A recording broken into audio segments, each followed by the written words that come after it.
This was supposed to be... well, not this. We have a party waiting for you.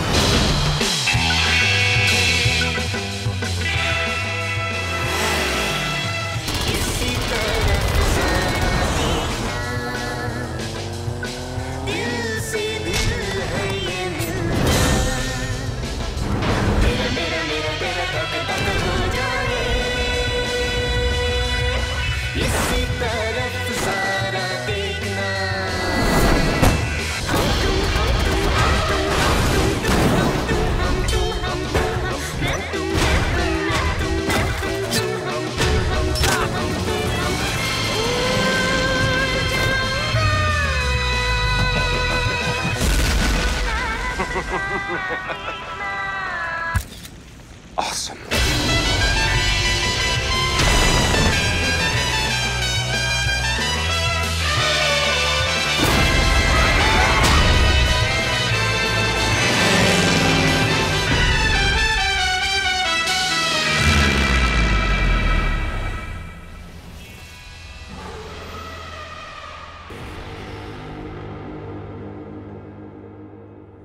Pre-order now for a free upgrade to the limited edition. Includes 3 extra story missions and a bonus Impaler harpoon gun. Pre-order now. Far Cry 4. Available November 18th, 2014. Peggy 16.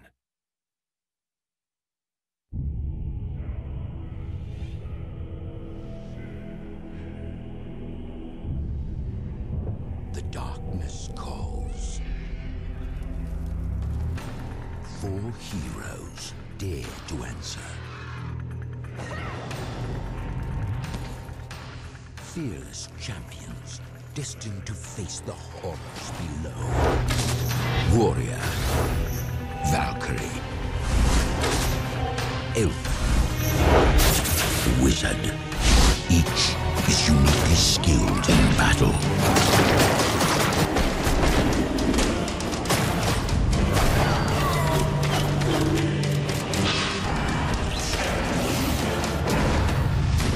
They fight.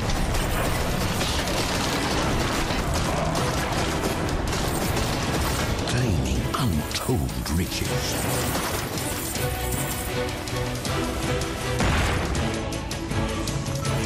Slaying legions of monsters. The arcade classic, reborn for a new generation of heroes. Invade the darkness.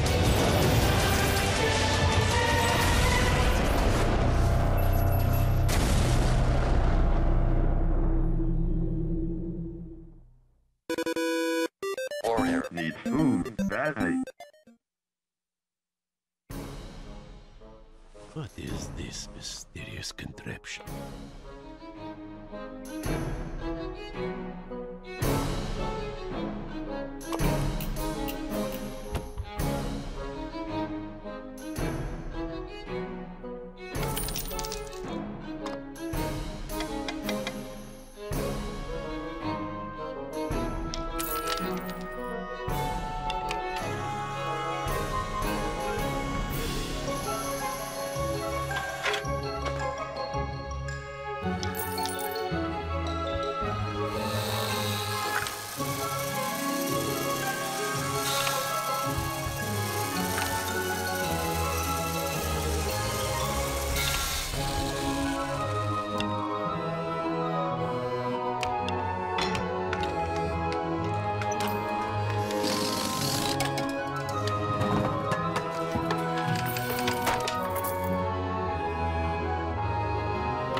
My name is Leopold, and I'm going to get my gold back.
Rise, my warriors.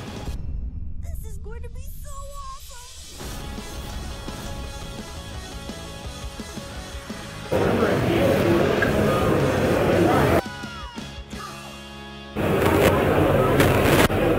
Easy one. Whoa. Do we need the light?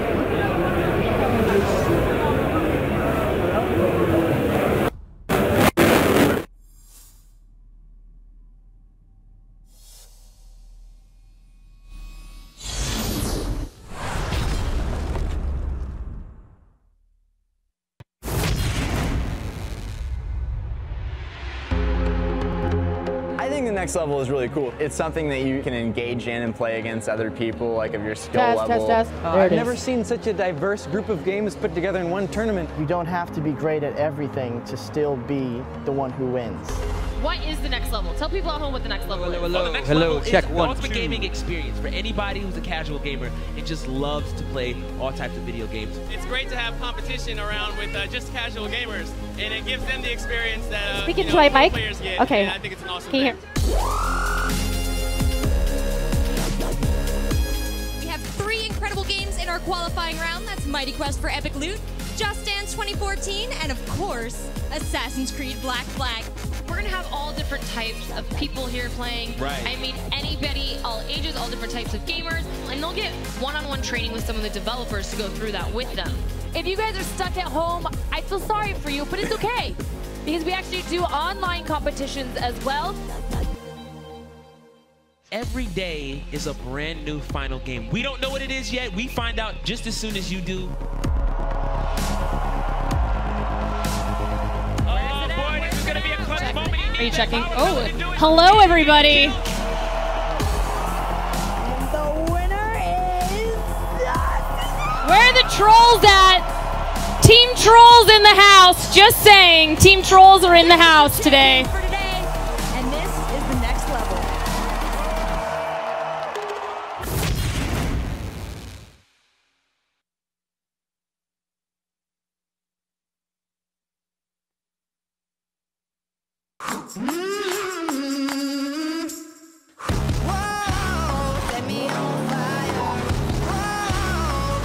Want it.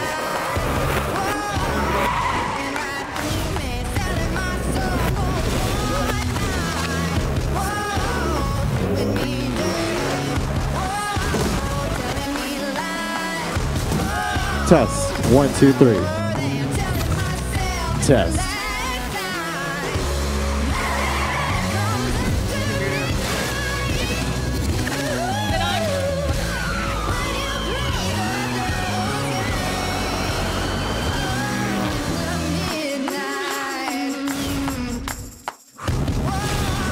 Dragging me under, cut me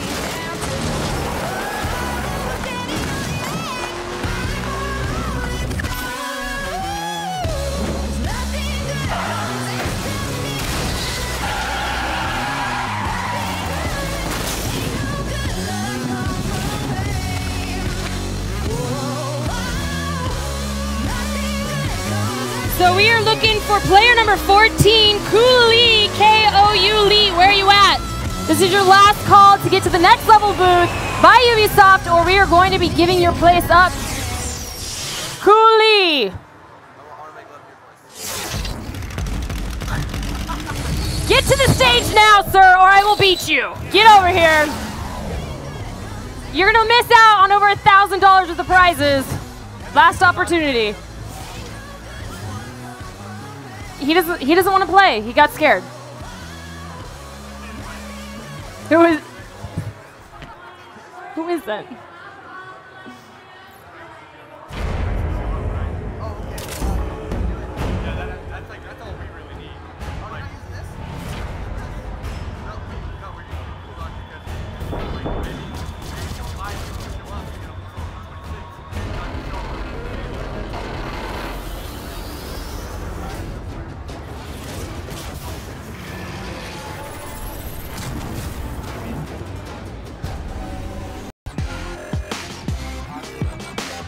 Autumn Martin. Philip Hutton. Josh Berry.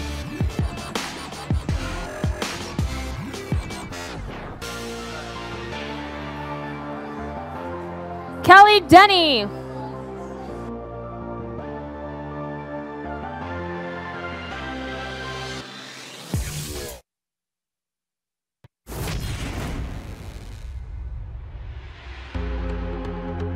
I think the next level is really cool. It's something that you can engage in and play against other people, like of your skill level. I've never seen Amanda, go up to the front. Thank you. You don't have to be great at everything to still be the one who wins. What is the next level? Tell people at home what the next level is. Oh, the next level is the ultimate gaming experience for anybody who's a casual gamer and just loves to play all types of video games. It's great to have competition around with just casual gamers, and it gives them the experience that you know, pro players get, and I think it's an awesome thing. We have 3 incredible games in our qualifying round. That's Mighty Quest for Epic Loot, Just Dance 2014, and of course, Assassin's Creed Black Flag. We're gonna have all different types of people here playing. Right. I mean, anybody, all ages, all different types of gamers, and they'll get one-on-one training with some of the developers to go through that with them. If you guys are stuck at home, I feel sorry for you, but it's okay. Because we actually do online competitions as well. Every day is a brand new final game. We don't...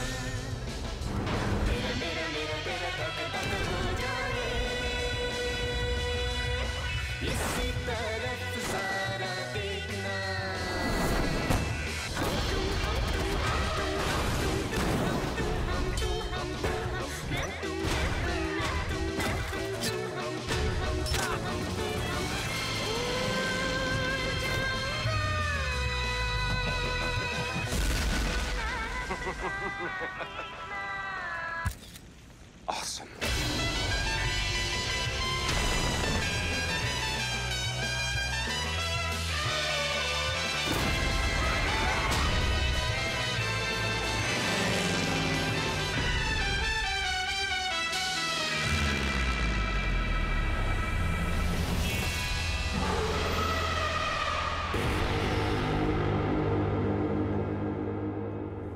Pre-order now for a free upgrade to the limited edition. Includes 3 extra story missions and a bonus Impaler harpoon gun. Pre-order now. Far Cry 4. Available November 18th, 2014. The Penny Arcade Expo, also known as PAX, is a series of gaming festivals created by the authors of the Penny Arcade webcomic, Jerry Holkins and Mike Krahulik. Born of the desire to host a show exclusively for gaming, the first PAX was held in Bellevue, Washington in 2004, and has since become a celebration of gaming culture the world over. Gamers and enthusiasts flock to meet with their friends, partake in concerts, panels, tournaments, cosplay, and more. The Next Level returns to PAX with a new format, games, and exciting new chances for attendees and audience members to play and win.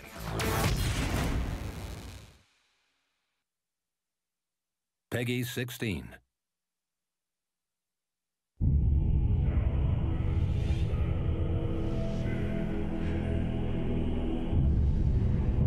The darkness calls.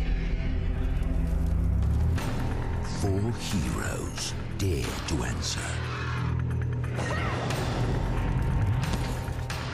fearless champions destined to face the horrors below. Warrior, Valkyrie,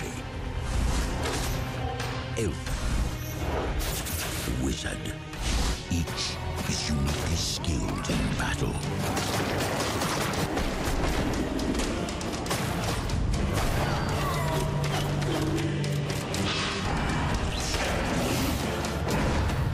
Together they fight.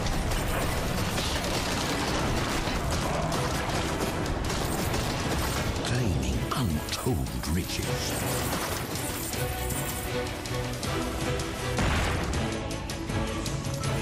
Slaying legions of monsters. The arcade classic, reborn for a new generation of heroes. Invade the darkness.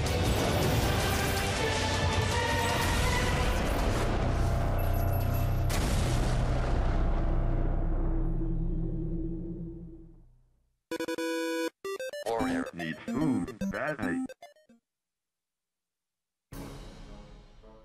What is this mysterious contraption?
My name is Leopold, and I'm going to get my gold back.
But hey, even when facing certain doom, I still look good. It was just a regular day, foiling another one of Dr. Eggman's evil plans. Uh-oh. The next thing I know, we're on the steps of some really old and smelly tomb. Then, old Snake Breath here gets out, which really put a damper on my weekend plans. I'm going to rid this world of all organic life forms and rebuild it piece by robotic piece. Somebody needs a hug.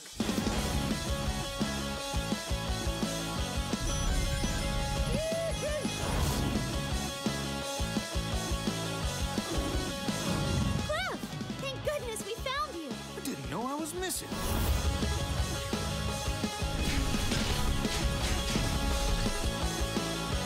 The time has come to finish what we started. Rise, my warriors! This is going to be so awesome!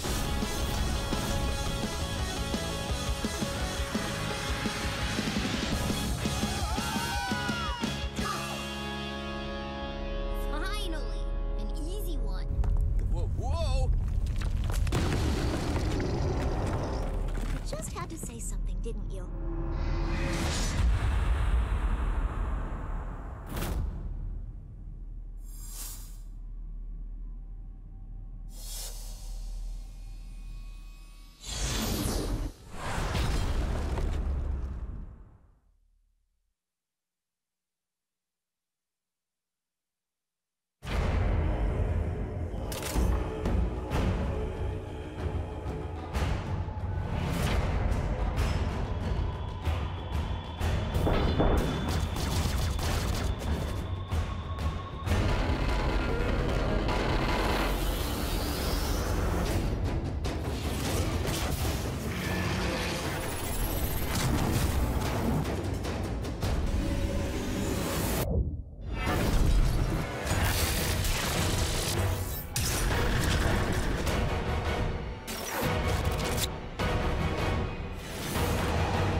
The Penny Arcade Expo, also known as PAX, is a series of gaming festivals created by the authors of the Penny Arcade webcomic, Jerry Holkins and Mike Krahulik. Born of the desire to host a show exclusively for gaming, the first PAX was held in Bellevue, Washington in 2004, and has since become a celebration of gaming culture the world over. Gamers and enthusiasts flock to meet with their friends, partake in concerts, panels, tournaments, cosplay, and more. The Next Level returns to PAX with a new format, games, and exciting new chances for attendees and audience members to play and win.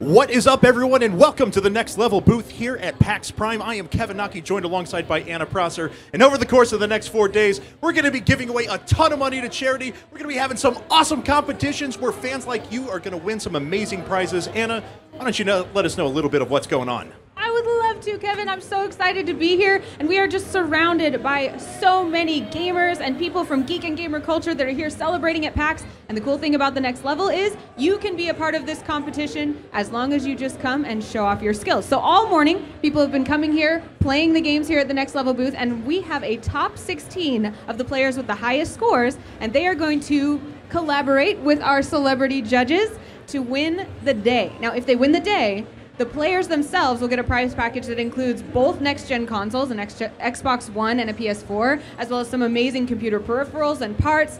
But I think even more importantly, the coaches will get to donate $5,000 to the charity of their choice, which is really awesome. Total win-win. Gamers get prizes, charities get money, we all get to play in an awesome tournament. So why don't we check out this video that shows a little bit more about the tournament format.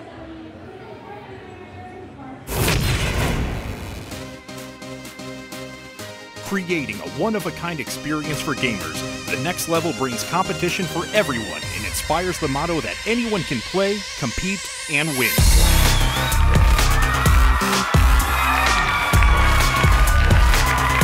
Our competition crowns the best all-around players through exciting challenges across multiple games and genres. The next level's format features 4 stages of exciting competition: the open, coaches, elimination, and final challenge. Each day, participants will be competing to win a grand prize package, while simultaneously, their celebrity coaches battle it out to win a donation for charity of their choice. During the Open Challenge, participants register and compete on games, while the coaches assess their gaming skills. The top 16 gamers, based on overall cumulative score, will advance into the next round. In the Coaches Challenge, the celebrities compete for the advantage of being the first to draft players to their team. Based on their challenge rank, they will make alternating selection of the contestants.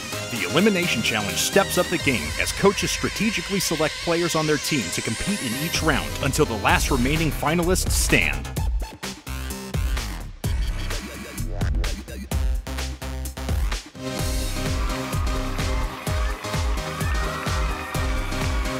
Who's got what it takes to win it all? Find out on the next level.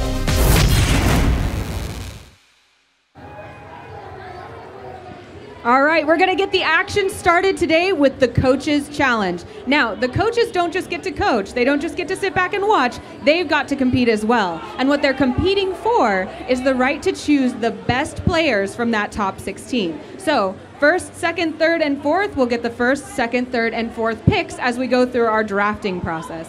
Now, Kevin's up on the main stage. Kevin, can you introduce us to our celebrity, lovely, wonderful coaches? That is right. We are going to take a quick look at our coaches right here. As you can see, we have Scott Sir Scoot Smith, we have Linda Vampy, we have Crystal. He's touching me! Siren Herring, and we have Steve Zaragoza, and of course they are being ridiculous right from the very start. We do have a little bit more information about each of these coaches though, so let's go ahead and bring some of that up on the screen. We can take a look at who these coaches will be competing for. First up, we have Scott Smith at Sir Scoots or hashtag Team Scoots if you want to support him throughout the event. And he is playing for Gamers Outreach and will be sporting the color yellow. Up next, Blue. Blue? Okay, fine, Blue. All right.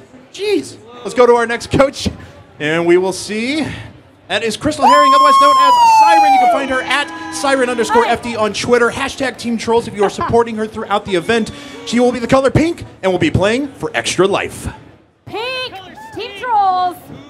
Team Trolls. And next we have Steve Zaragoza at Steve Zaragoza on Twitter or hashtag Team Zaradactyls. He is sporting that sweet, sweet lime green color and he will be playing for the March of Dimes. And finally, we have Linda Lee at VimpyBitMe on Twitter. Hashtag Team Mecha if you are supporting her. And she will be playing for Child's Play, sporting the color red throughout the event. And now it is time to actually take a look at our first game of the day. Each day we will start with a new game that could be Gauntlet, Warframe, Far Cry 4, or Sonic Boom Rise of Lyric. But we're going to take a look at our first game of the day. And it is...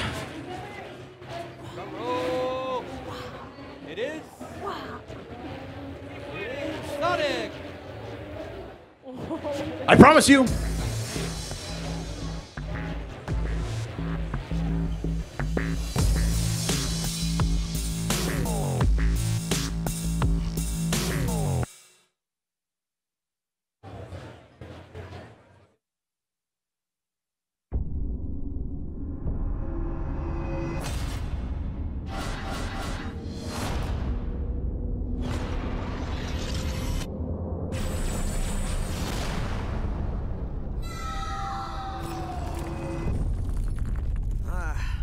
my best moment.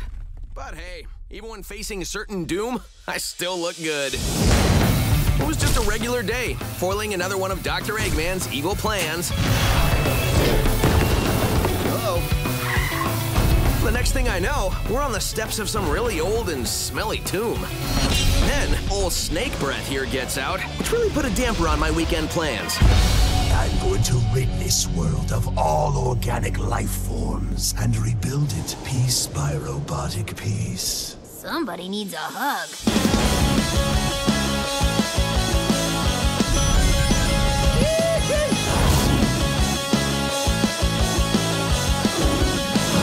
Cliff! Thank goodness we found you! I didn't know I was missing.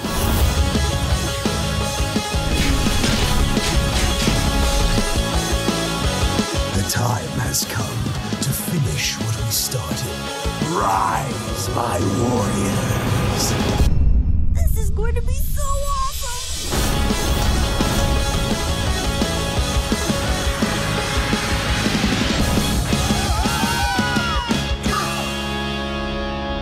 Finally! An easy one. Whoa, whoa! You just had to say something, didn't you?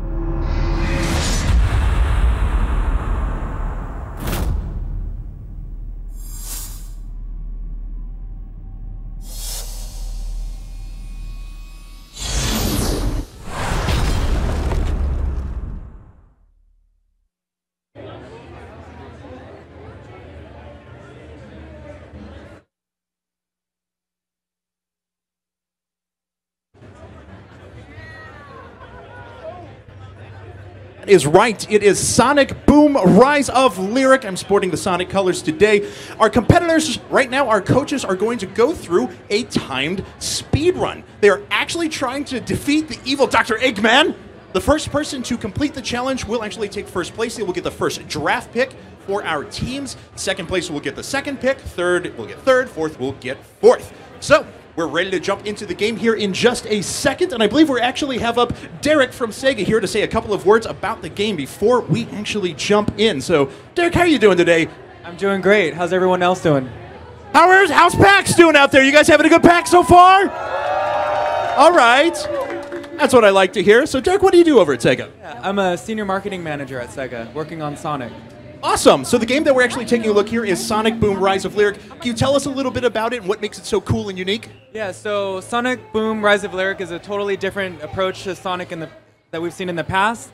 So this time around, not only do you play as Sonic, you play as Amy, Knuckles, and Tails, and you can switch between them at any time. And they all have their special abilities, which they'll need to take down huge giant bosses that you'll be up against, like Lyric, Dr. Eggman, and Dr. Eggman's robots.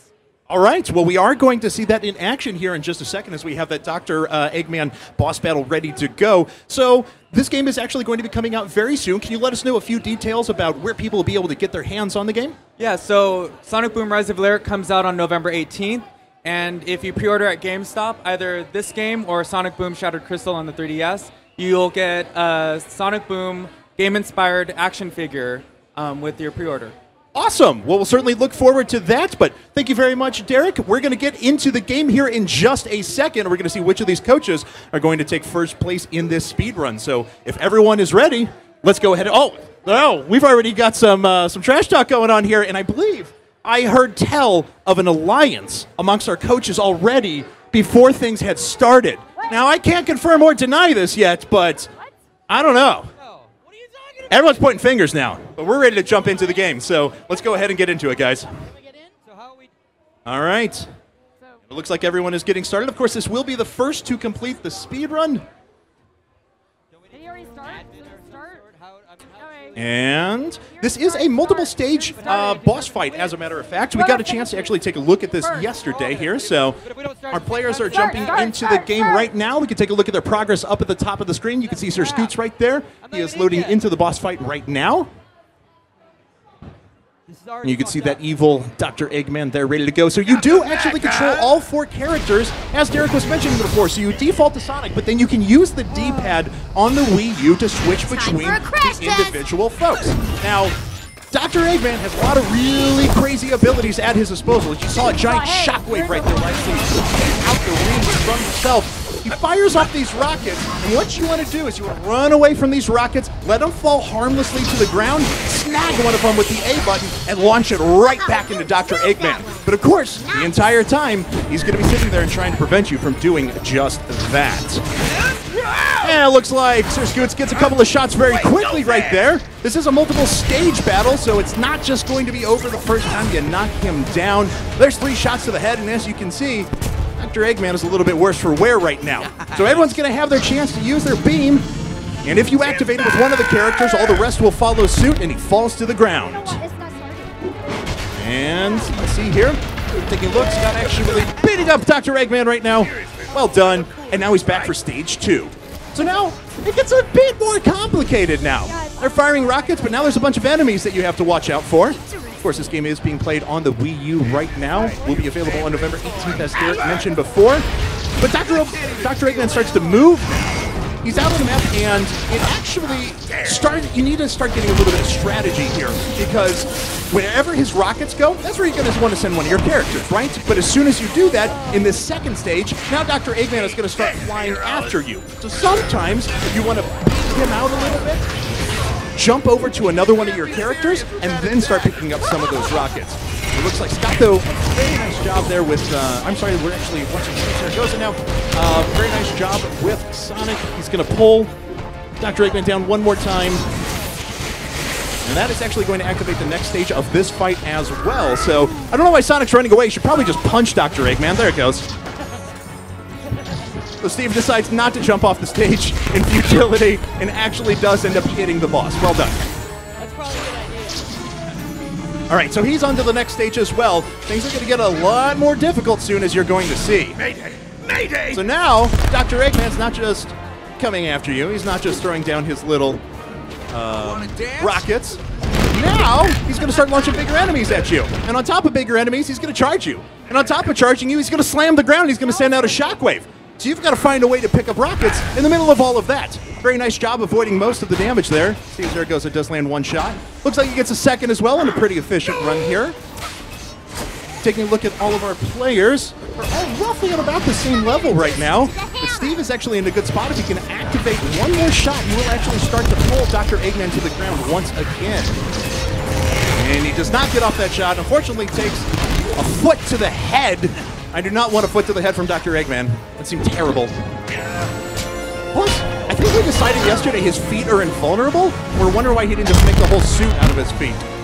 And we're actually going to take a look here at Siren's progress. She has actually just pulled Dr. Eggman to the ground, following up with a big combo to deal a bit of damage. And she activates the next stage as well. And there we have it. Whoa! Whoa! And Siren and Scott, I think, finished at literally the exact same time. There may be just a frame difference between them, but that is crazy, crazy close right there. All right, and Steve finishes up.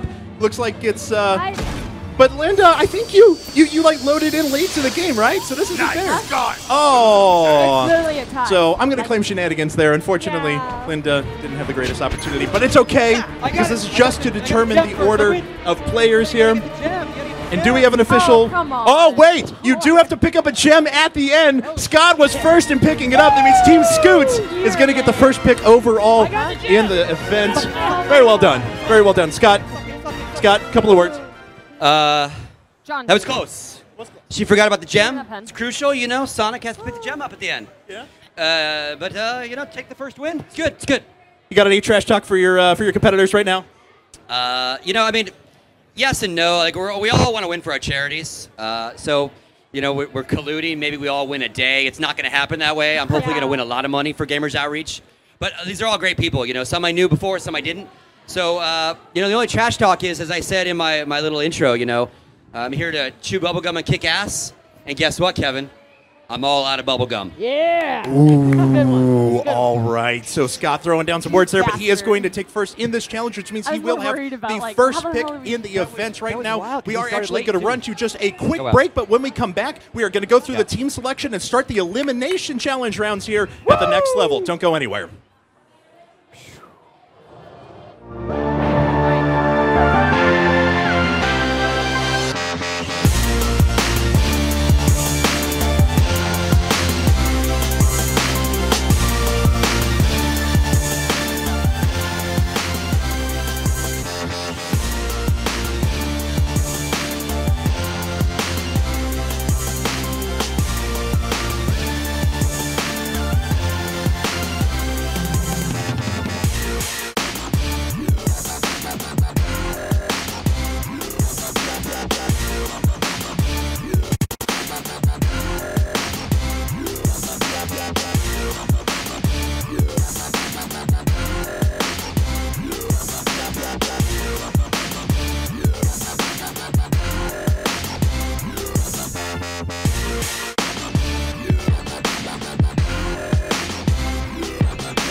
think the next level is really cool. It's something that you can engage in and play against other people, like of your skill level. I've never seen such a diverse group of games put together in one tournament. You don't have to be great at everything to still be the one who wins. What is the next level? Tell people at home what the next level is. Oh, the next level is the ultimate gaming experience for anybody who's a casual gamer and just loves to play all types of video games. It's great to have competition around with just casual gamers, and it gives them the experience that you know, pro players get, and I think it's an awesome thing. We have 3 incredible games in our qualifying round. That's Mighty Quest for Epic Loot, Just Dance 2014, and of course, Assassin's Creed Black Flag. We're gonna have all different types of people here playing. Right. I mean, anybody, all ages, all different types of gamers, and they'll get one-on-one training with some of the developers to go through that with them. If you guys are stuck at home, I feel sorry for you, but it's okay. Because we actually do online competitions as well. Every day is a brand new final game. We don't know what it is yet. We find out just as soon as you do. Oh boy, this is gonna be a clutch moment. He needs that power pellet to do it, and he gets killed. And the winner is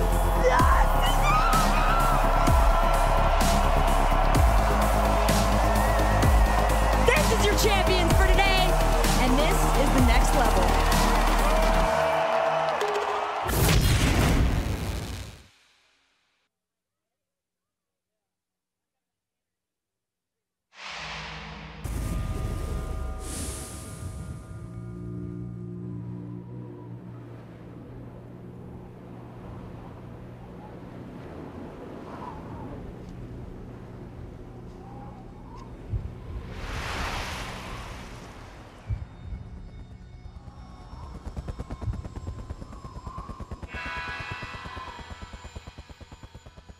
This was supposed to be...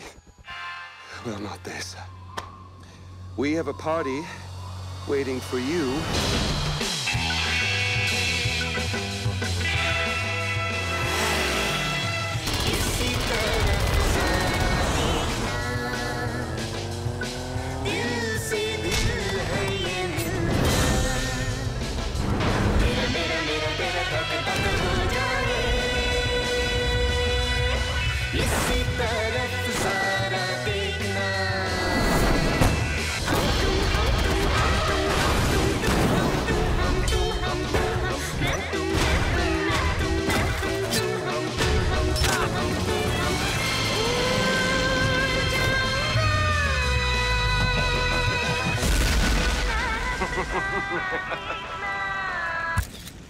Awesome.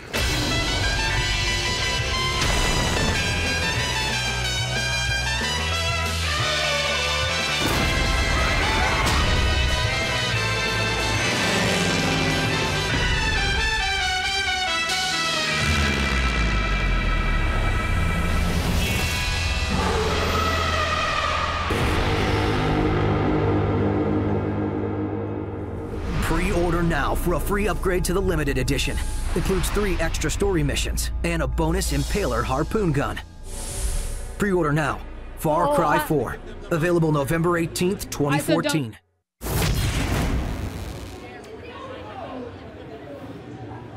Hey guys, I am up here with the coaches post-coaching challenge. Now, Steve and Linda, I heard tell of your alliance, but you guys are in the bottom 2 after the coaches challenge. What happened? Your alliance didn't help. Mine was rigged for sure. I call it shenanigans because it didn't even work.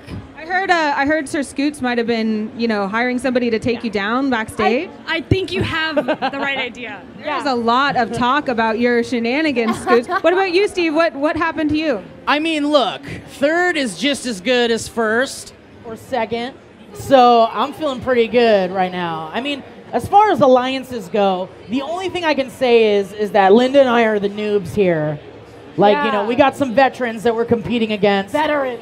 People who have done this before. They definitely know what they're doing. They kind of know what they're doing, and I feel like, the fact that they've done it before and they were 1st and 2nd place, it's a little sketchy.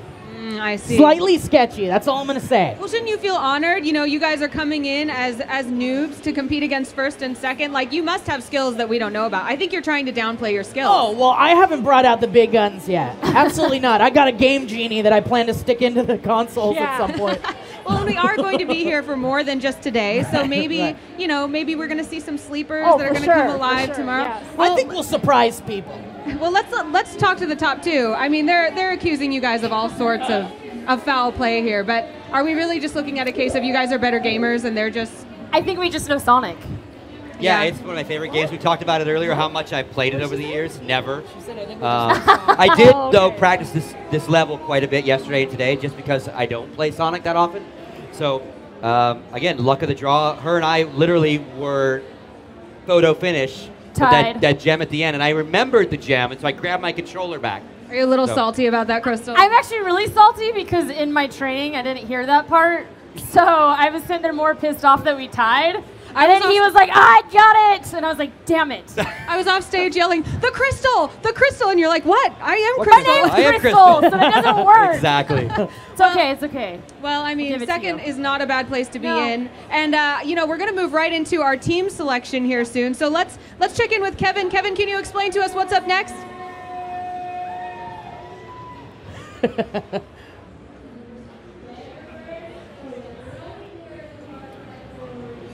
Kevin Naki is a fantastic personality who is standing right across from me and smiling brightly. And he's up next. Gosh, I'm just going to stand here longer so you can keep complimenting me, Anna. Thank you very much. I love you. Anyway, guys, so we're going to move into the team selection phase, and this is done in a kickball-style format. So Scott, he took first. He is going to have the first pick.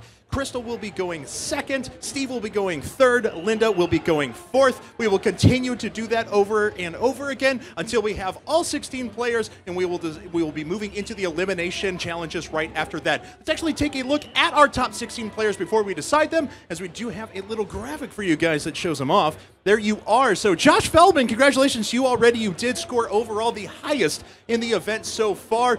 A strong draft choice, if you ask me. But the rest of these folks will be competing throughout the day in a series of elimination challenges for some awesome prizes and cash for charity. So let's go ahead and throw things back over to Anna and get the team selection started.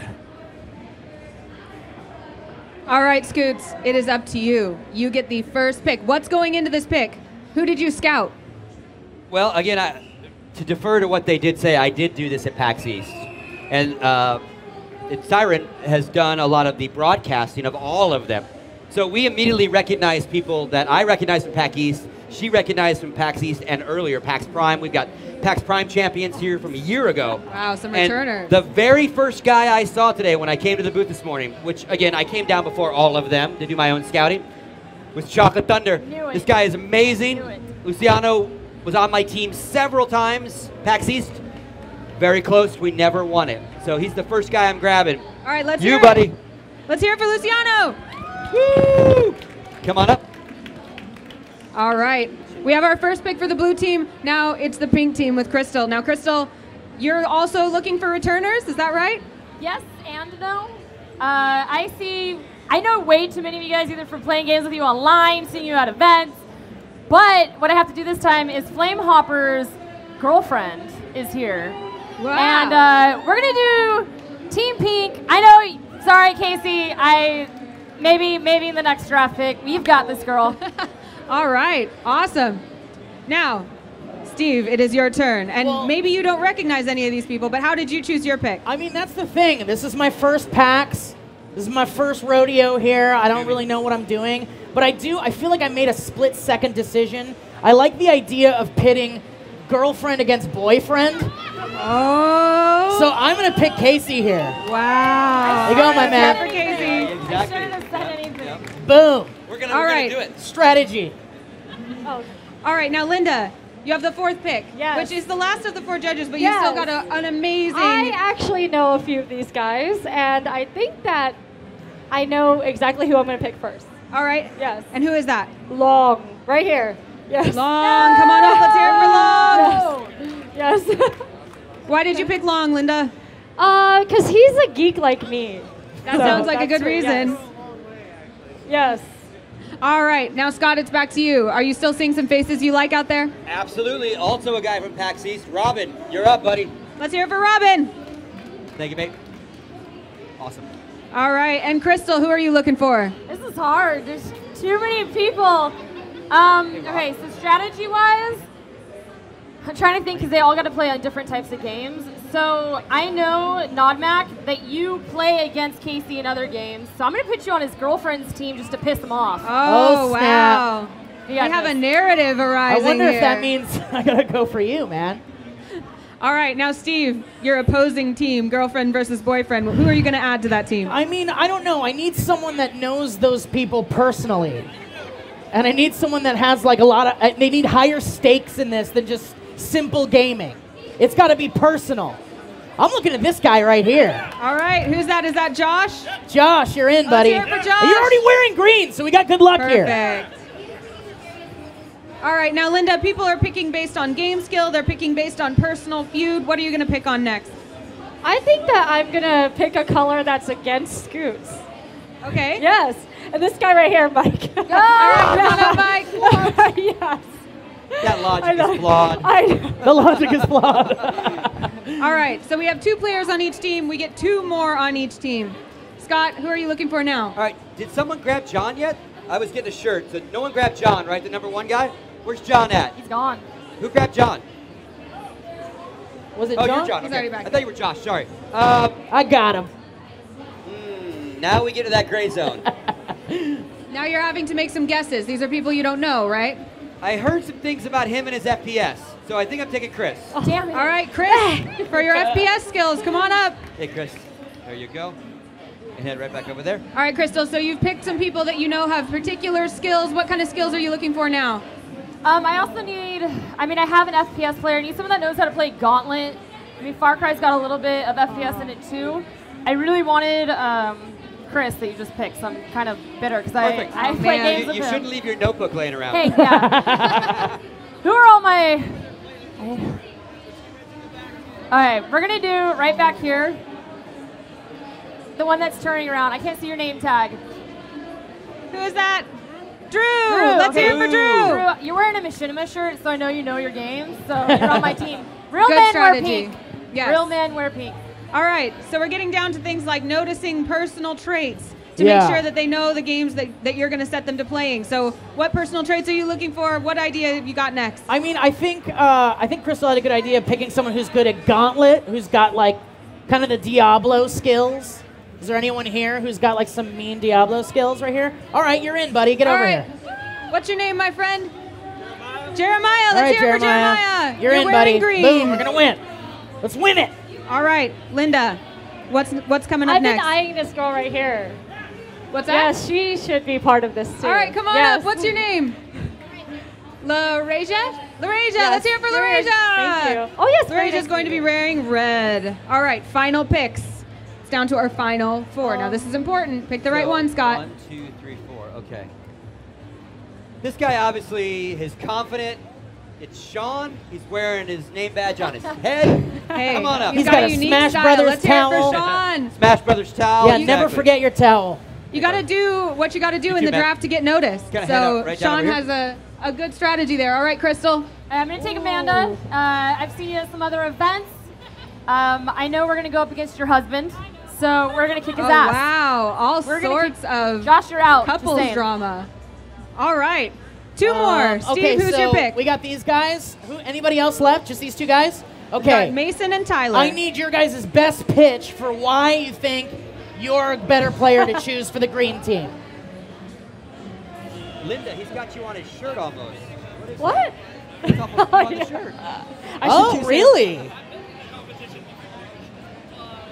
Why don't you guys come on up so we can hear you? Oh, Come on well, up yeah, and give your they've pitches got up here. They both have some break good it down. points up here. All right, so, we got Mason, Mason and repeat Tyler. your pitch for me. Why should Steve pick you? I've never been in a competition before, and I ranked 8. So, beginner's luck here. Oh, okay, riding the beginner's luck. And what about you, Tyler? I've been in a competition before, the old AVA tournament here, so I have that behind me. All right, so the voice of experience. So we've got beginner's luck versus experience. What do you want, Steve? I think I'm going for this man here. All right, beginner's luck, His Mason. hair. Let's see if All you can carry it I've through. got some good feelings hair. about There you, you sir. go. There you go. All right, and Tyler will be in red with Linda. Linda, how do you feel about that? You got some experience in competition here. I actually was going to choose him anyway, so. Oh, perfect. Yeah. Nice. So your alliance is saved. You're not angry at each other. No, You're it's still okay. Okay, good. Well, we're going to give the judges, or the coaches, excuse me, a chance to kind of get acquainted with their team, get settled. We're going to go to a quick commercial break, and we will be right back with more competition at the next level. All right, my green babies. We're my the greens.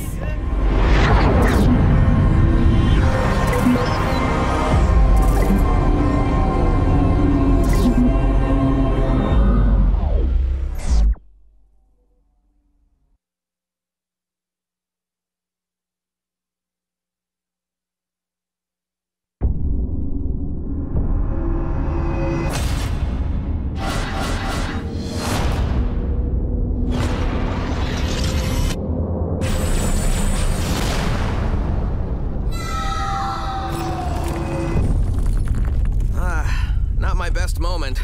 But hey, even when facing certain doom, I still look good. It was just a regular day, foiling another one of Dr. Eggman's evil plans. Uh-oh. The next thing I know, we're on the steps of some really old and smelly tomb. Then, old Snake Breath here gets out, which really put a damper on my weekend plans. I'm going to rid this world of all organic life forms and rebuild it piece by robotic piece. Somebody needs a hug.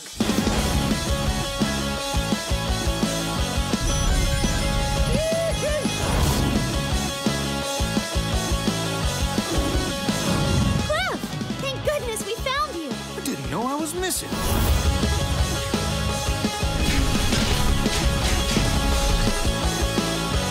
The time has come to finish what we started. Rise, my warriors! This is going to be so awesome!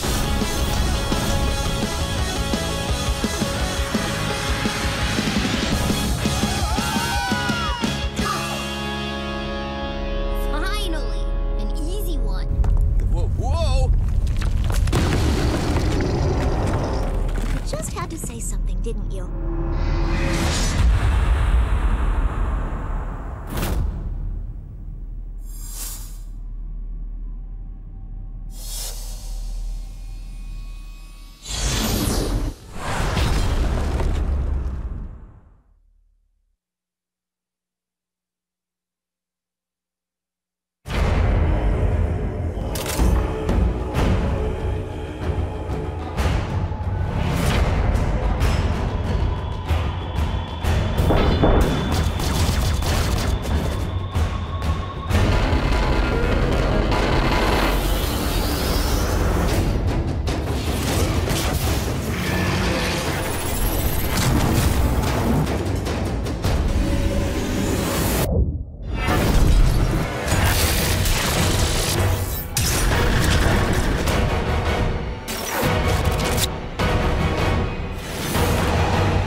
think the next level is really cool. It's something that you can engage in and play against other people, like of your skill level. I've never seen such a diverse group of games put together in one tournament. You don't have to be great at everything to still be the one who wins.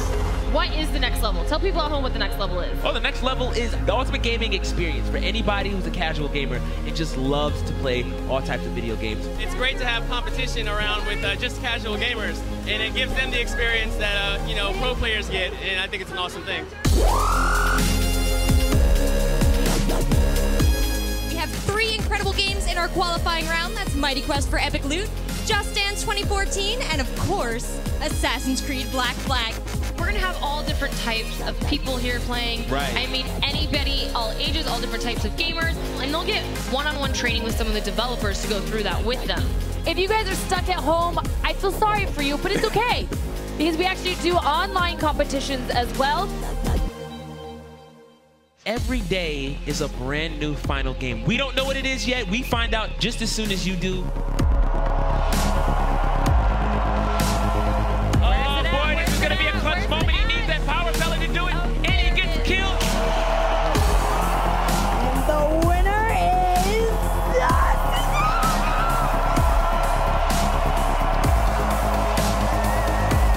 This is your champions for today, and this is the next level.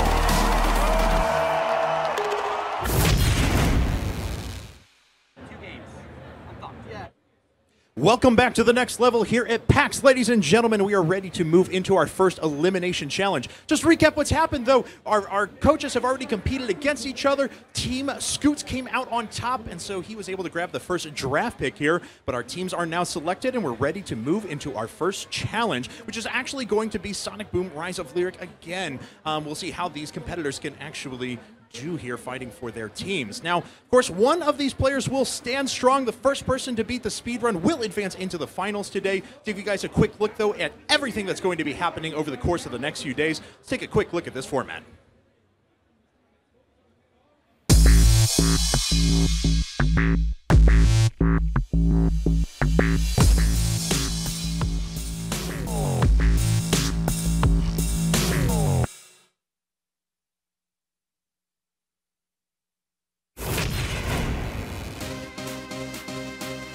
Creating a one-of-a-kind experience for gamers, the next level brings competition for everyone and inspires the motto that anyone can play, compete, and win.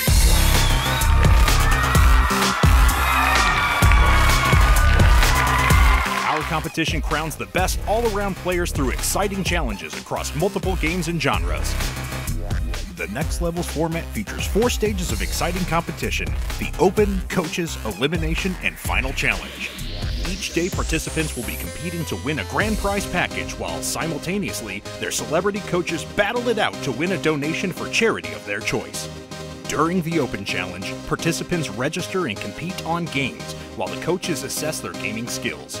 The top 16 gamers, based on overall cumulative score, will advance into the next round. In the Coaches Challenge, the celebrities compete for the advantage of being the first to draft players to their team. Based on their challenge rank, they will make alternating selection of the contestants. The Elimination Challenge steps up the game as coaches strategically select players on their team to compete in each round until the last remaining finalists stand.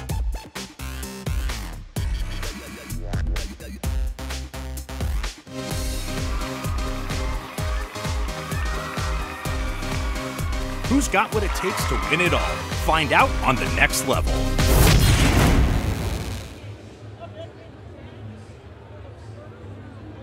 Welcome back, everyone. It is time to start our first elimination challenge here. As that video did just let you guys know, we have 4 players that are actually competing here in Sonic Boom Rise of Lyric. One of those will finish the challenge first. They will advance into the finals. The other 3, unfortunately, will be eliminated from the competition.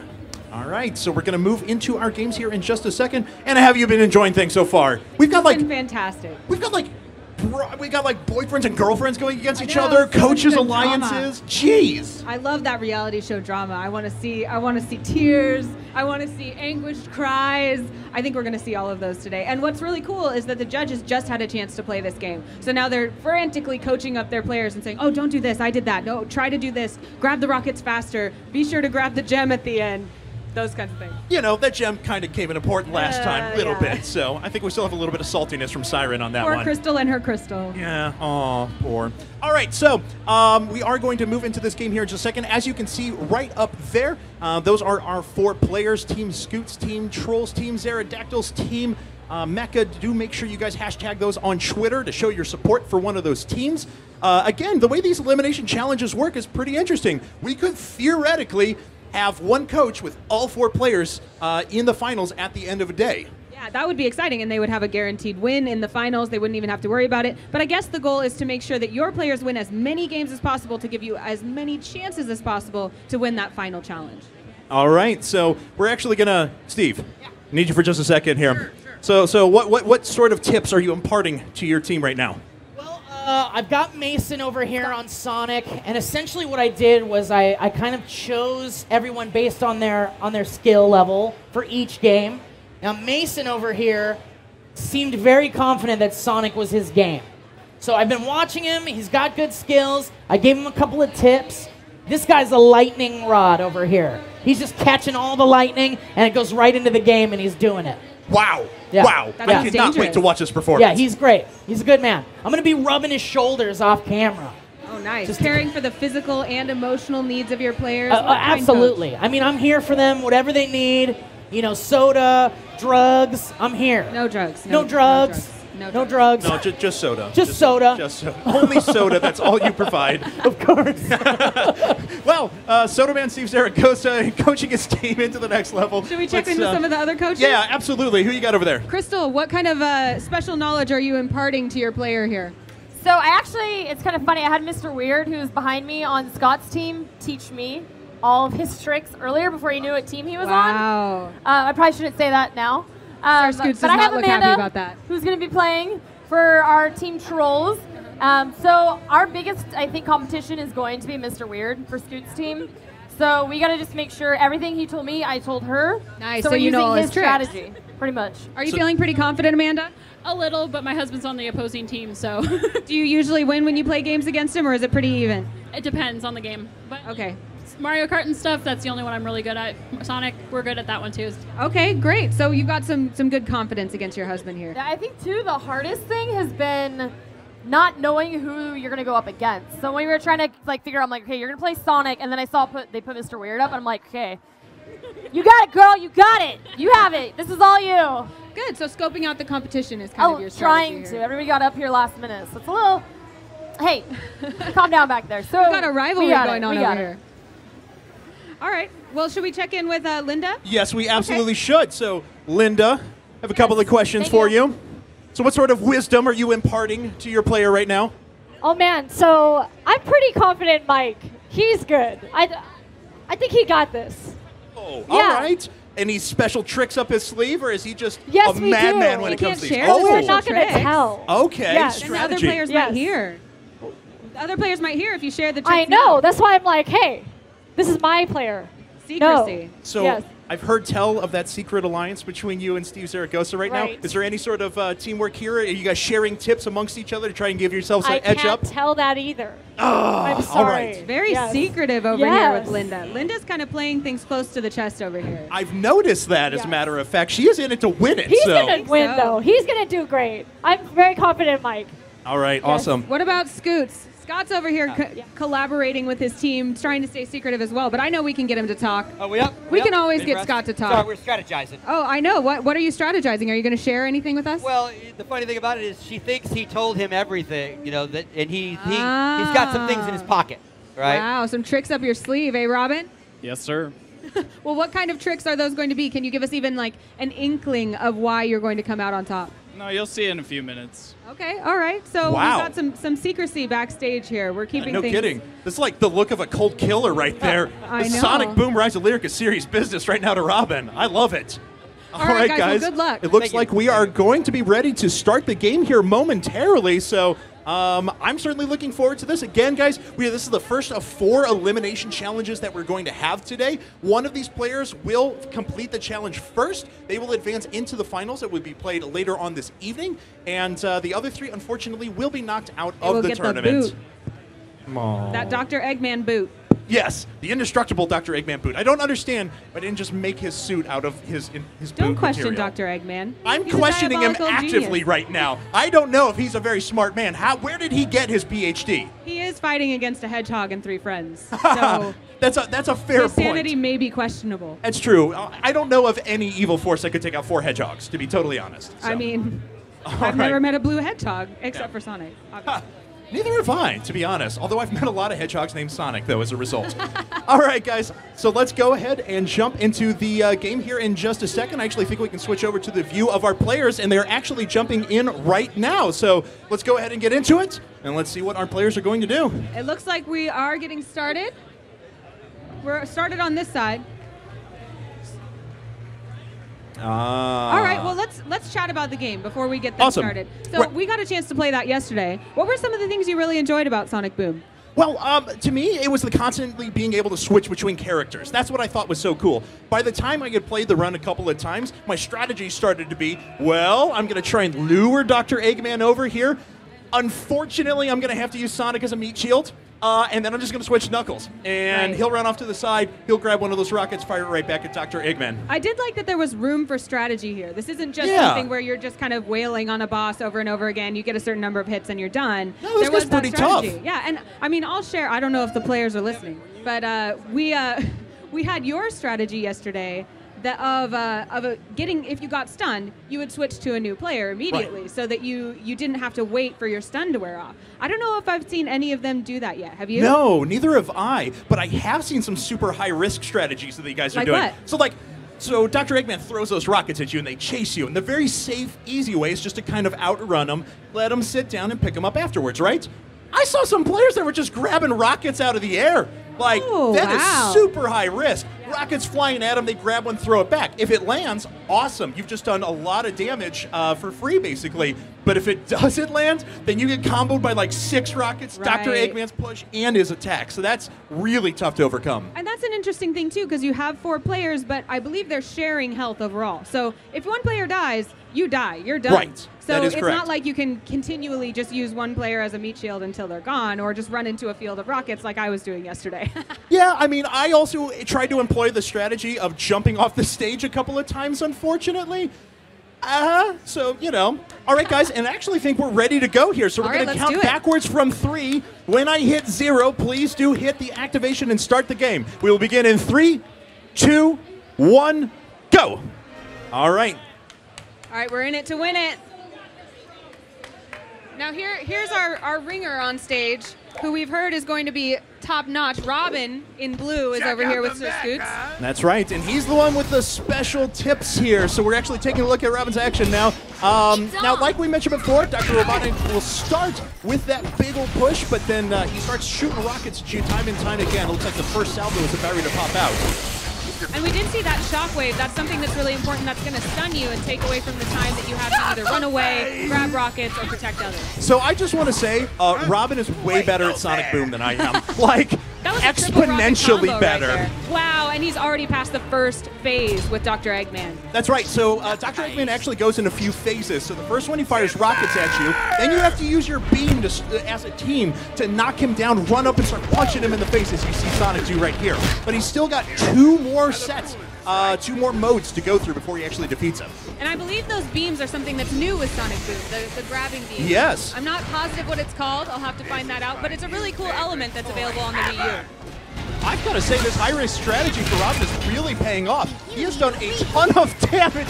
I am amazed at how quickly he is getting through this right now. He is actually done with Phase 2 and ready to move on to Phase 3 already. Scott is looking incredibly confident right now. Giving us the thumbs up and celebrating preemptively. I don't know how the other players are doing, but I don't think any of them are quite so far into the phases. Let's check in over here with the pink team.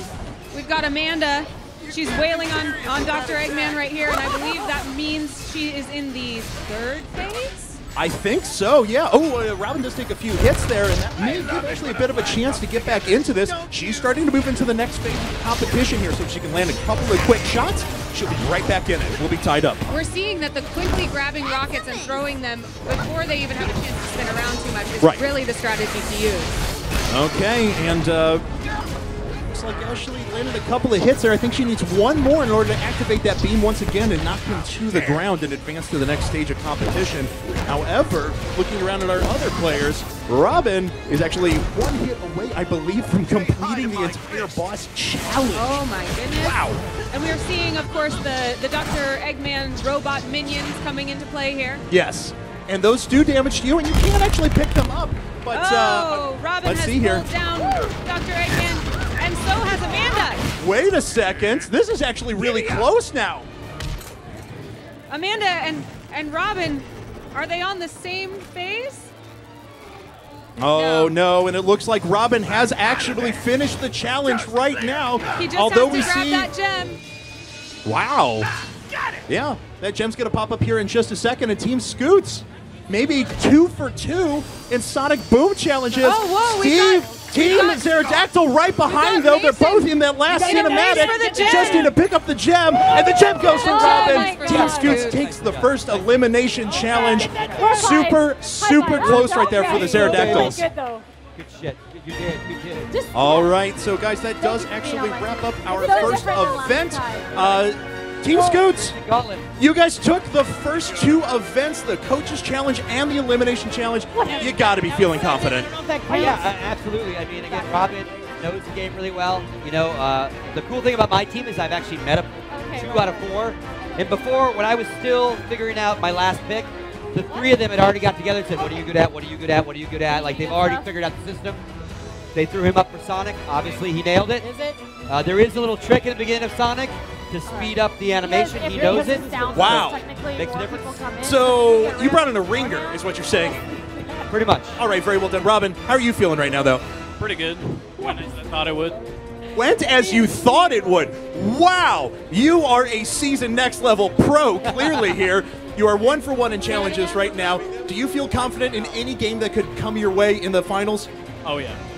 Oh yeah, he says. Oh yeah, he says. Very well done, I have to say. So now you can share your tips with the crowd. There's nothing else on the line. How did you defeat him so ridiculously quickly? Just dodge all the minions, go for the rockets, don't get hit. I mean, that's all there is to it. All right, well there you have it. Dodge minions, and basically what I heard is play better than everyone else. Yeah, pretty much. Yeah. Okay, awesome. All right, guys, well we are actually going to wrap things up here. The next challenges are going to start here in just a bit. You know, Mr. Steve Zaragoza, get a couple of words. It was really close, but in the end, just not quite enough. How do you feel? You know, I feel okay. I mean, it's all about having fun, and my whole thing was about having fun to begin with, and I'm having a blast. Mason fought valiantly. Get over here, Mason. I want to represent my buddy Mason, who rocked it on Sonic. Close second. I mean... And I gotta say, I mean, right in the beginning, there was a little blunder with like a pause or something like that, but it doesn't matter. He still fought well. I'm proud of him. I'm proud of my green boy. Wow. How do you feel, Mason? Are you feeling all right? Is your world rocked now, unfortunately, losing the first elimination challenge? No. It was a really great experience playing in the next level tournament, so I had a lot of fun. It's my first one and won't be my last, so. There he goes. Awesome. Well, hopefully we'll have him back for more tournaments. And fortunately, the beginner's luck just ran out a little bit too soon. All right. Thank you very much. And we're actually going to take a look here. Linda. All right, I know it was a tough first challenge. How are you feeling? I'm super proud of Mike. He did an awesome job. He didn't even need any massages. You know, even though I wanted to ask Steve for one, but I was like, you know, it's good. But he did an awesome job. I'm really I do proud think of he him. did an awesome job. He was Mike, how are you smiling the feeling whole right now? time. I'm feeling all right after having no idea how this game worked and wandering into this competition. It's a nice experience. Loving it. Okay, awesome. Well, I think that we are good to go, guys, and we are actually going to move into the next set of challenges. So let's throw things over to Anna in the Skybox.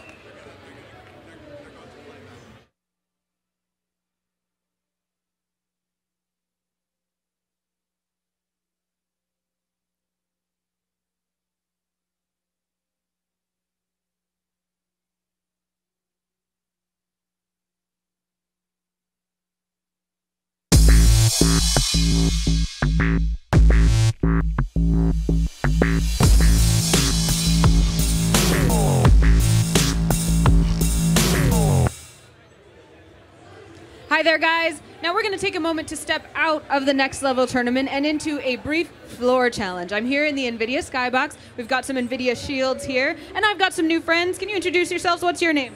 My name is Fisher. And what's yours? Carter. And Fisher and Carter, have you gotten a chance to play this game, Leo's Fortune, before? We have, just a little bit. What did you think? It's pretty good. It's a platformer and stuff.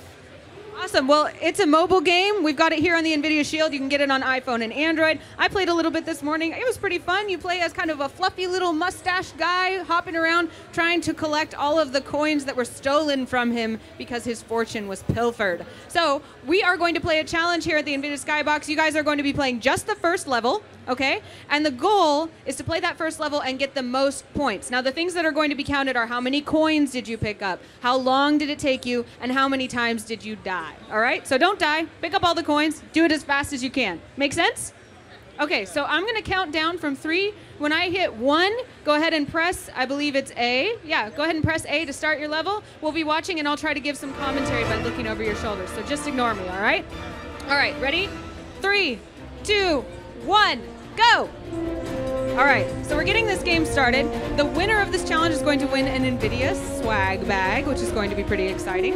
And we're going to watch as they go through this first level of Leo's Fortune. As they said, it is a platformer. So Leo, this little furry, circular mustache guy, is trying to reclaim all of his coins and kind of follow these coins in a Hansel and Gretel type fashion as he tries to find out who did this and why. So you've got all sorts of mechanics here. The main one is that you're using directional orders to make sure that Leo keeps scooting, as you can see, and sliding over the terrain.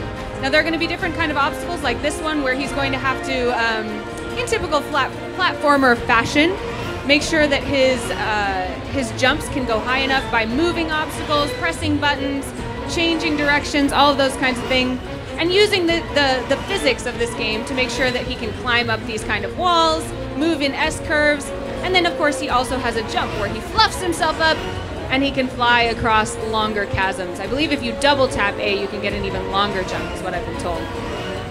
We've also got a mechanic that can take him down lower so that he can press harder on these panels, and he's got all sorts of fun little traps and ways to get across places. So let's check in, let's see. If I am seeing correctly, it looks like Carter may be ahead just by a hair. Both of them are currently working on lowering this invention that will help them get across the chasm. Looks like Fisher chose to not lower it all the way to give him a little bit of an advantage and move forward faster. I believe we're currently watching, we're watching Fisher here. Ooh, he makes it through that S-curve very quickly. That was one that was a bit tough for me. Now he's using this lever, he's gonna lower. Oh, and again, trying to cheat the system, trying to make sure that he gets as much time as he can by hopping over the platform before it was lowered all the way. Now he's got to get up and again push that lever so that he can put the platform back up and he can slide right underneath it as he did. Now it looks like, let's see, let's get a check-in for who's in the lead. Looks like, again, Carter may be just a tiny bit ahead, but they're still neck and neck here in the Leo's Fortune Challenge. Wow, you guys must have played a little bit of practice on this game. It's really difficult to get up those circular walls. The temptation is to want to jump away from the walls, but if you do, you're going to hit those spikes like Fisher just did. That's the first fatality we've seen from you, Fisher, so don't lose heart. Keep on moving. You've made it very far in this challenge. Oh, a second fatality. This game requires a little bit of patience. I learned that I have to wait a little while before I take these jumps. Got to use my momentum to make things swing. And it looks like we've crossed that spiky chasm. Again, we're neck and neck. Carter has just pushed that rock into the carrier there to lower the platform. Fisher is still working on lowering that platform. Push, push, push. There you go. What a cute little fuzzy guy with his little nudge. All right, I think we're almost there. Sliding through these mines, avoiding the spikes, fluff right up. There you go. And again, avoiding the spikes, jumping from platform to platform. You can also play this game if you are here at PAX. At the Next Level booth, we've got all sorts of NVIDIA shields. Oh, and Carter finishes, and then Fisher finishes. Wow, so close. All right, let's check out those scores. Wow, both of them completed all of the coins. Both of them got, oh my goodness, what's your time? We've got 3 minutes 14 seconds for Fisher and 3 minutes 16 seconds for Carter. Oh my gosh! All right, it looks like actually we had a disparity in how fast the shields loaded the game, so it counted from the beginning of your level. So although I thought you were ahead, Carter, and I was casting that you were ahead, I'm sorry, but Fisher was ahead all along. Fisher, you have won the challenge. You are going to get an NVIDIA swag bag. Look at that good sportsmanship. Thank you guys so much for playing. We're going to take a brief break, and we'll be right back with more competition at the next level. Peggy 16.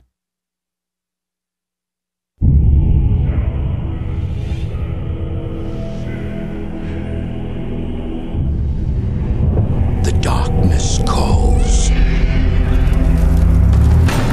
4 heroes dare to answer. Fearless champions destined to face the horrors below. Warrior, Valkyrie, Elf, Wizard. Each is uniquely skilled in battle.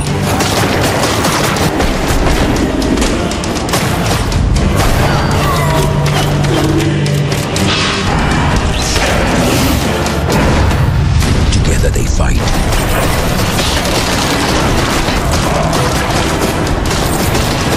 Claiming untold riches.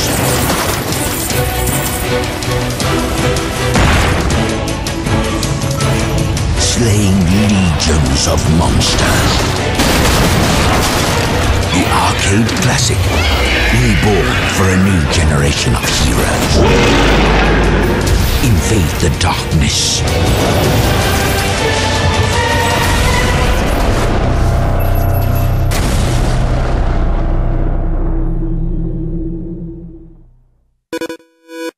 Warrior needs food badly.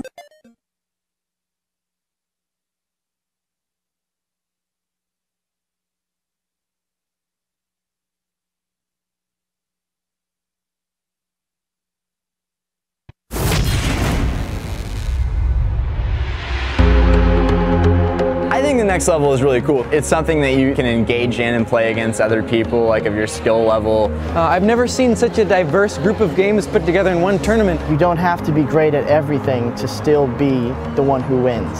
What is the next level? Tell people at home what the next level is. Oh, the next level is the ultimate gaming experience for anybody who's a casual gamer and just loves to play all types of video games. It's great to have competition around with just casual gamers, and it gives them the experience that you know, pro players get, and I think it's an awesome thing.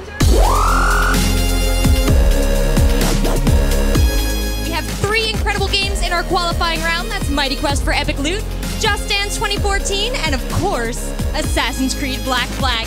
We're gonna have all different types of people here playing. Right. I mean, anybody, all ages, all different types of gamers, and they'll get one-on-one training with some of the developers to go through that with them. If you guys are stuck at home, I feel sorry for you, but it's okay. Because we actually do online competitions as well. Every day is a brand new final game. We don't know what it is yet. We find out just as soon as you do.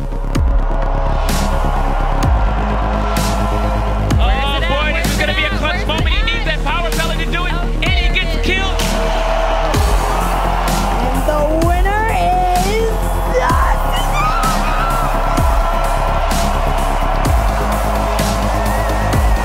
This is your champions for today, and this is the next level.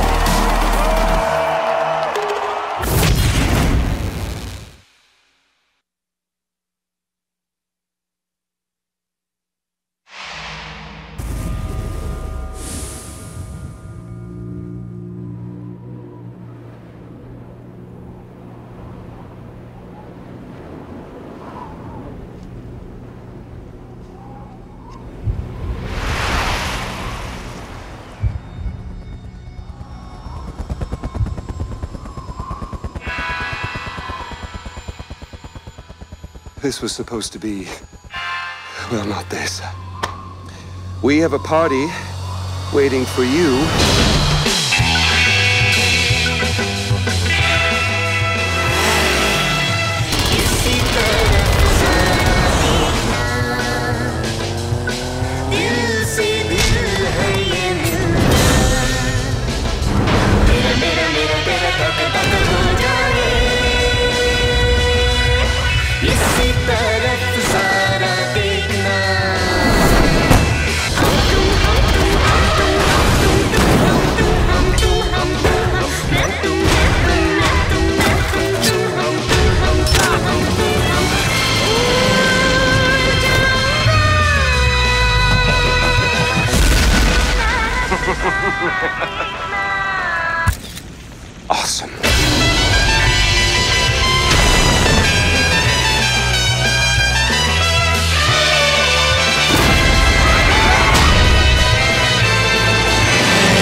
Pre-order now for a free upgrade to the limited edition.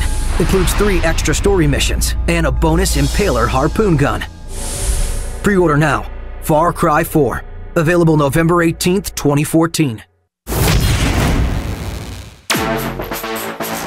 The Penny Arcade Expo, also known as PAX, is a series of gaming festivals created by the authors of the Penny Arcade webcomic, Jerry Holkins and Mike Krahulik.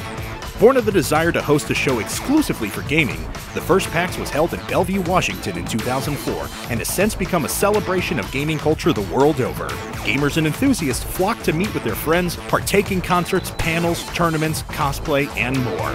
The Next Level returns to PAX with a new format, games, and exciting new chances for attendees and audience members to play and win.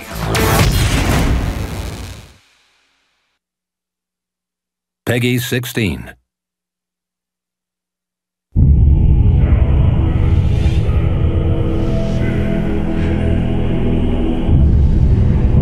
The darkness calls.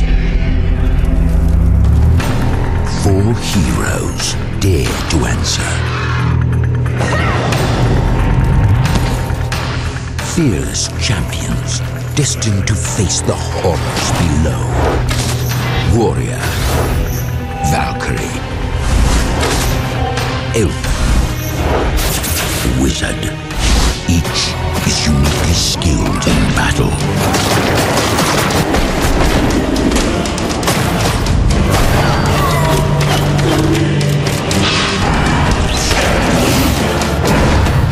Together they fight.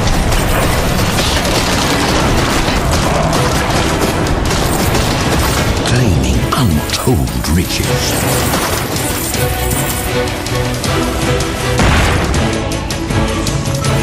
Slaying legions of monsters. The arcade classic, reborn for a new generation of heroes. Invade the darkness.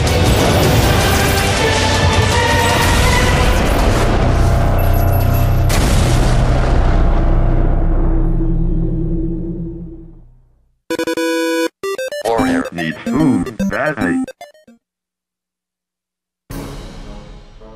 What is this mysterious contraption?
My name is Leopold, and I'm going to get my gold back.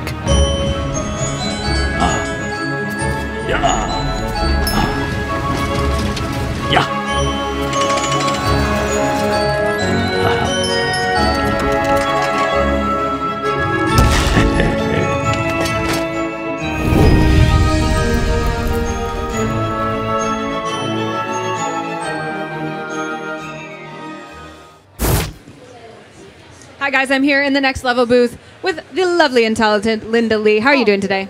I'm doing awesome. Like, it's crazy, but I'm having fun. So This is your first time doing something like the next level, right? Yeah, I'm usually wearing like furry outfits or something like a machine or something. So it's pretty interesting. For people who don't know you or what your background is in kind of geek culture, tell us a little bit about what you do.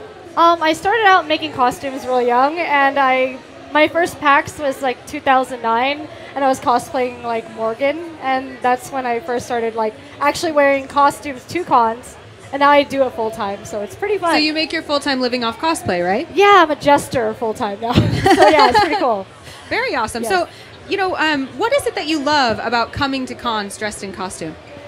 I love meeting other people. Honestly, like it's so much fun meeting other fans of the same genre. It freaks me out because sometimes I spend a lot of time alone at home. And I'm like thinking, oh, there's other people that like Gundams. So it's pretty awesome. Yeah, that's kind of the feeling that we all get here. All of us kind of like to sit behind our computer alone, but at the same time, sharing our interests with this many people in an arena like this is I pretty know, amazing. it's crazy. Like my mind's blown because I can game with some of these people here, and I can actually like connect with them like on a deeper level, like sewing or whatever, making armor. Yeah. I was surprised, even on the first day, it's already hard to even move through these crowds. Yeah, I tried to take a crazy. 5-minute, run to the restroom break. It took me so long, Yeah. and I was pushing people out of my way. And I mean, not being in costume is kind of crazy. It's Really? like, this is really awesome because I actually can talk to people. So you don't have to be stopped to take pictures Exactly. every few minutes? Yeah. So. Well, how is the competition going for you so far? Tell us about the last round. Well, this is the first time I've ever really competed, and it's interesting. I'm kind of getting the hang of it. It's really fun. But I think that the most fun is actually meeting everyone on the team, the coaches. It's pretty inspiring because they're very passionate about gaming. And I'm like, you know what? We can connect on another level too because I'm passionate about cosplaying. So it's pretty cool. What are some of your favorite video games? Oh man, I'm an RPG player, so I do hack and slash a lot, and I'm kind of a fight game person. So I'm generally not used to this stuff, but it's fun too. Cool. Yeah. Well, I'm going to let you go and chat with your players, make sure they're all prepped. Thank you so much. And I believe I'm going to grab another interview with another coach, if I am not mistaken. So let's turn right around and grab Steve. Haha, surprise, interview. Oh my God. What's happening? I'm not ready for this. You are ready for anything because I am you are a ready. next I'm level always ready coach, for everything, right? except my mic is floating around. It doesn't go in your mouth, Steve. I'm trying It goes on not your to. face. All right, sorry. I'm having some technical difficulties with my mic. Well, tell me a little bit about the next level so far. This is your first time here. What has your experience been like? Well, it's my first time at a PAX ever, too. Oh, really? So, Your first time ever at PAX? Yeah, so it's pretty awesome. I've done like E3, and I've done smaller cons and such, but this is my first time really doing a convention like this, where it's definitely it's more about the gamers, more so than about like the kind of the like the business side of it. The developers. Yeah, and the things developers like and stuff like that. I like it. Yeah? Have you gotten a chance to look around at all? You've been mostly here, right? I've been pretty firmly planted in the next level booth, yeah. But I would love to get a chance to run around. I might, like, in between tournaments, just run out and do, like, a super, like, Sonic the Hedgehog type spin around Will everything. you be somersaulting? Because I'd really like to see that. Ooh, I don't want to hurt myself. I definitely don't. Tell us about your background in video games. What are some of your favorites? Well, I'm all over the place. Some of my favorite games may surprise you. I'm a big Rock Band fan. Dude, I love Rock Band. Band. I love Rock Band so much, and when Rock Band 3 came out with the keys, it was like a dream come true for me. Cool. But I play a lot of that. I've been really, really addicted to The Last of Us multiplayer. Ooh, how was that? I haven't gotten a chance to play it. Oh my god. Well, first of all, the remastered Last of Us on the PS4 is amazing. That system is just beautiful. Beautiful. And it's just, I remember taking a look at the first PS4 game and thinking, this is finally PC level graphics on a home console. Mm-hmm. Which, like, the PC gamers are like, so what? We've been doing it for years. Scoots is right there yelling, PC I know, Master right? Race! PC Master Race! But I came from the PC gaming world. I played a lot of point-and-click adventures and, like, the flight sims from LucasArts, like X-Wing and TIE Fighter and stuff like that. And a lot of the like, you know, Day of the Tentacle and Sam and Max. You played Day of the Tentacle? Can we geek out about Day of the Tentacle We together? have to geek out about Day of the Because I haven't Tentacle. met very many people who have actually remembered I that know, game. and when I mention it, people are like, huh? It's really sad. I love it. Dude, I tried to play it off my CD-ROM. My computer couldn't even No recognize good. it anymore. I know, it's so funny because you think the newer, faster systems would be able to handle it, but it's really not about that. It's about how the hardware has already surpassed that level. That's one of those geekdoms where I still quote that game, even though nobody knows what I'm talking about. You've got They just to. kind of give me weird looks. Well, Tim Schafer was involved in the game, who went off to do like Psychonauts and Grim Fandango. And by the way, Grim Fandango's coming back too. I've heard whispering. Oh my God, on the PS4, I can't wait. That game needs more love too. Well, all right. I mean, we could geek out about video We games could. all day, but we're here doing the next level. Yes, we are. And you were chosen as a celebrity coach because you're out there in the community. People look up to you. What do you do in the community for those who might not be familiar with you and your background? So I live primarily in the YouTube world, which I don't know if you've gone to www.youtube.com, but there's videos there, mostly about cats. A website with videos? I mean, it's really hard to explain. You're just going to have to go there. If you like cats, if you like people hurting themselves, that's where you want to be. But yeah, Is that what your videos are about? Cats and people hurting No, themselves? actually, no. We're trying to break the mold a little bit and do something a little different. But yeah, that's where I live usually in the YouTube world. So like, I'm kind of new to the whole esports. Kind of like, we do some gaming on SourceFed Nerd, which is primarily where I do my stuff. But we're trying to move deeper into the gaming world on the YouTube channel. So Awesome. Well, it sounds like that's something you're passionate about. And Very that's what the next passionate. level is all about, is passion. So I will let you passionately talk to your players and make sure that you're ready for the next competition. And I Sounds see good. Sir Scoots right there. Get over here, Scoots. Come here. Scoots on in. Already some great camaraderie building up with these YouTubers. YouTubers. YouTubers, you know. I know. Just Welcome to our world. How is it coaching with this group? It's actually really, really cool.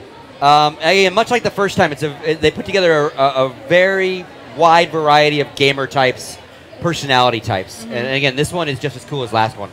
Well, we've got someone whose background is in cosplay, someone whose background is in YouTube. Tell us about your background. I guess my background is in all sorts of gaming. You know, I am an old gamer. I'm an old guy, right? I've been gaming since the days of Atari and handheld football games and all those kind of things. And then I really, in about 1999, a little game called Counter-Strike came out, and that sucked me into what has now become the world of esports. Back then it didn't have a name. It was just guys playing video games for money. And again, I've kind of been in the esports pro gaming world, one way or another, coach, media guy, now doing a little bit of on-air hosting for Counter-Strike. Obviously, team stuff with you. It's my passion. I love gaming. I think probably of the people that are here, I probably play the least variety of games. I'm the kind of gamer that will grab one game, like a Counter-Strike or something, and play it and play it and play it and play it. And it kind of got me in trouble at PAX East because Meg, who, again, ex-Source Feed girl herself, plays everything, reviews everything, talks about everything. So, like, those games were like, oh, I know that game. Oh, I played that. I reviewed that game last week. Oh, my boyfriend's in that game. And I was like, what?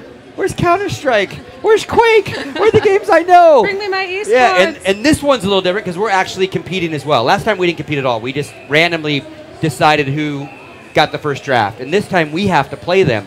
So I haven't played Sonic since the Sonic, right? So been practicing every morning. Came early this morning to play them. Obviously, there's two shooters involved with Far Cry and Warframe. So I'm feeling a little more comfortable with that. And Gauntlet brings me back to my arcade days of pumping quarters into that machine. Yeah. So it's really, really cool. So again, my experience is definitely more of that high-level pro thing. But again, this is kind of, as I've said over and over in interviews, like every video game is competitive. Right.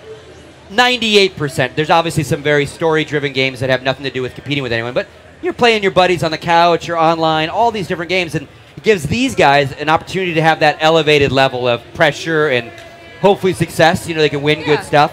But it's a little different when you're just playing your buddy and trash talking than when you have to be under the lights and on the stage and a guy like me in your face. So again, it's just really cool to be here again. I was one of the only ones that was able to return. So I guess I have no life, so I was able to come back. Yeah, so it's a little more pressure on me. I didn't win at all last time. Got a guy in the final so far, one guy in the final, so far so good. Well, do you think this is going to be an advantage to you, though? Because although you were, you primarily are in esports, you have a background there in the more competitive games, you are up against some people who don't have competitive gaming experience. So since you do actually get to put your hands on the controls, do you think that all of your years of experience in gaming is going to give you a little bit of an advantage here? I think so, and I think definitely when it comes to the FPSs, in comparison, my fear, no offense to Steve and Linda, is Siren Crystal. Because she's a hardcore gamer of literally all sorts of titles. Oh, there she is. I'm just saying it. I'm just saying it because to make her feel a little better. But again, she's a very, very well-rounded gamer, and also Absolutely. she's been involved in every next level production. So, Right. like, she sees even more faces than I recognize. So she totally gets kind of how to. We have a game within a game that we're playing, right? And she gets it. Yeah, so you've got to not only focus on being good at the games, but kind of the meta or the overarching strategy of being a coach and picking the right person for the right game, which you did in this last challenge. Yeah, I got really lucky. So I got Robin, who, again, I remember from PAX East, so that worked out really well. I have Luciano, who's still coming to play, and, two guys that I'm not familiar with, but again, in talking to them, got a Gauntlet Pro. I got a guy who's on Warframe right now, just getting ready to rock and roll. And they changed it up this time. Last PAX East, you basically would only possibly have one guy in the final. And it was a different kind of elimination process. But in a perfect world, all 4 people in the final could be your team, which obviously increases your chances of winning money for your charity and prizes for them. But then again, you might not be in the final at all. So that's why I'm very happy I got at least one. Robin is an all-around badass gamer. So if nothing else, I've got him. Really confident with Luciano. And again, my Gauntlet guy. The cool thing about Gauntlet is that my guy gets first choice of characters because I won the challenge. Okay. And there are better characters than others in Gauntlet, right? Because it's a co-op, but it's really not a co-op. You're going to steal each other's food. You're going to steal their gold. You're not going to defend them. So that's going to definitely help. Absolutely, and you were saying that you even have some experience with that in the past and everything. So now you have this one player for sure in the finals, which is a really cool assurance because you're playing for charity. Yeah. So you want to have that chance to win. Can you tell me a little bit about your charity? Yeah, my charity is really, really cool. Zach and his crew at Gamers Outreach. Gamers Outreach is the name of the charity. Gamers Outreach is the Twitter. They do a couple different things. Their main thing that they started with was getting donations, getting used gear, selling the used gear, and they build medical-grade console carts that go into hospitals. Yeah, I right? saw one of those yesterday. Yeah, and it's really cool. A lot of the hospital systems in the States and around the world are realizing that video games is actually really cool therapy for kids who are terminal in cancer, can't leave the hospital, they're stuck there. It's a nice diversion from the bad real life you're going through, right? And what they found is that what they started with is okay, let's take this room and make it a lounge and put all the stuff there. Some of these kids can't leave their room. Right. You know, they're truly stuck in bed. So Josh's idea is we will bring the game system to the kids. So again, they built these carts that can either have a PlayStation 4 in them or an Xbox 360 or the new Xbox. And literally, the hospital will roll it to the kid for a couple hours. And again, it changes heights. It's all medical-grade plastic, so it's, good for the... sterilization exactly, process. thank you. And it's really, really cool stuff. And the carts cost, I want to say, about $4,000. So they're not cheap, but they're just really, really nice. Very cool. So if I can, and we've already talked about it, if I can win at least one day, he'll take that money, he'll build a cart, and I can give it to a hospital in Phoenix where I live. Oh, very cool. So there's a personal connection to Absolutely. that. Best of luck, Thank Scott. you. I think that's a wonderful charity, and I want to also hear about Crystal's charity. I'm going to see if I can snag her, too. So She's good luck. knee-deep talking to her team and stuff. I know. So, I'll let you go coach your team. I'll Thanks. grab her. Crystal, can I grab you? Oh my god, I'm here. Sneak attack Sorry. interviews for all of the judges. I'm trying to strategize right now. I know. And that's why Scooch wanted me to grab you out of that. You guys got a friendly rivalry going on there? We do. I mean, I saw him at the last event, so it was different. Obviously, like he said, I got to cast him and his players, and this time I'm out here actually one of the coaches, which is pretty cool. Yeah. It's different. It's fun. How has the experience been compared to what you've done before? I mean, we're only halfway done with day one. I'm a little, still salty that I didn't finish Sonic. Technically, we were tied, and then you know what happened. We're not going to relive that moment. We'll just leave it at that. But, I mean, I think I picked good players. I really do. I think I tried to steal the women of the gentlemen that are on other teams. Yeah. Trying to get in their head a little bit, because behind every good guy is a good chick. Oh, woman, absolutely. You got it. So that was my first strategy. So they're all kissing off to the side as I'm talking about it. It's weird. It's weird. Cross team, collusion. Is this gonna be allowed? Look at them. We can't show that on camera. Sorry, guys. I know. Sorry. Too explicit. So Scott was saying he thinks you're probably his biggest competition because you have experience with lots and lots of different games. Can you tell people about your background, where you're coming from, how you became a coach here? Yeah, so my background is, I mean, I'm not as old as Scott, obviously. He's a little old and ancient. But it works out. I mean, I started back in Halo days. Halo 2 is a game that I spent probably way too much time on.